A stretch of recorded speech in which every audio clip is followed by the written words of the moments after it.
Hi, Dr. Momo here. Today we are going to talk about your milk supply. If you have ever Googled how to increase milk supply at 3 a.m. while your tiny little human is just chugging away, then you are officially a breastfeeding parent.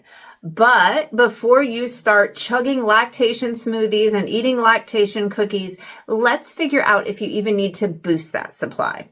Okay, signs your supply is actually just fine. So you don't need to panic or increase your supply if baby is gaining weight. If that scale is moving up, you're golden. If you're changing plenty of wet and dirty diapers, the poop math checks out, you are good to go. And if your baby is happy and alert between feeds, well, as much as a newborn can be, then again, you're good to go. Listen, if you hear swallowing, that's actual milk transfer, not just baby using you as a human pacifier. So if all of those things check out, probably your milk supply is fine and you don't need to change anything that you're doing.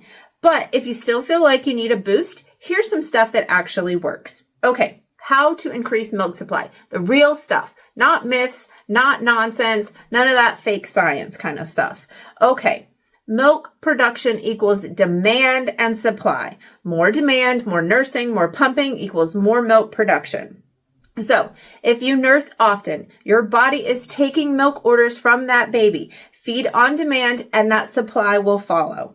You can try power pumping. This is 10 minutes on, 10 minutes off, 10 minutes on again, like a little milk boot camp for your boobies. Do that for an hour. Most people find once a day in the mornings works best. Okay, you can try switching sides. Your little one dozes off. Well, give them a little tickle, unlatch them, burp them, try to get them back on the other side. Nurse, nurse, nurse, nurse, nurse. Again, the more orders they put in, the more milk the factory is going to make. Okay. And then breast compressions. Remember, be gentle. These are things that you can do while you're nursing the baby, before you nurse the baby, literally just whenever you want, definitely before a pumping session, but you want to be gentle. Remember, your boobies are not stress balls. Okay. And then skin to skin contact, that topless time with baby actually boosts milk supply. Also has huge benefits for baby. So definitely topless time with baby. Okay, let's talk about foods and supplements, the hype versus the science. Okay, so can a cookie really save your supply? All right, so things that we know work. Oatmeal, flaxseed, brewer's yeast, definitely no harm there.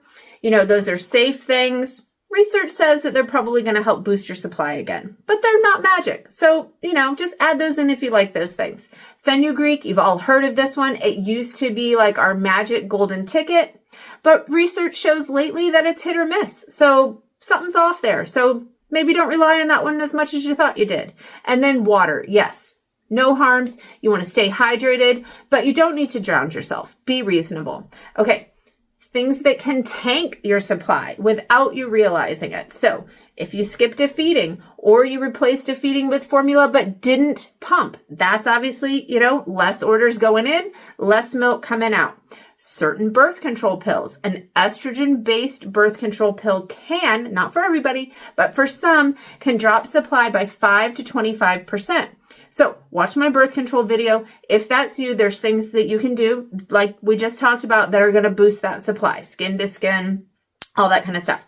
Okay, if you did sleep training too early, meaning that yes, you're sleeping and yes, baby is okay, but those nighttime feedings, again, you put less orders in at the factory, you're going to get less milk out. So you might have to add back in a pumping session or a feeding session in the middle of the night, and that's going to boost that supply back up.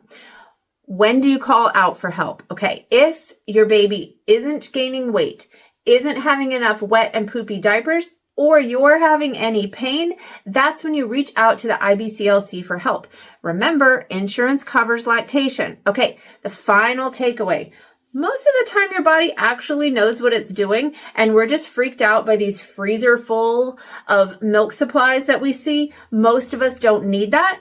We'll talk about that in another video, but If baby isn't gaining and growing, pooping and peeing, all those kind of things, and you do need a boost in your supply, now we've gone over a few tips and tricks that'll help so you actually know what works, do what you need to do, and hit that button. If you liked this, share it with someone else. Remember, reach out to the IBCLC for help. You've got this. Until next time, do good, kiss the baby, love yourself. Toodles!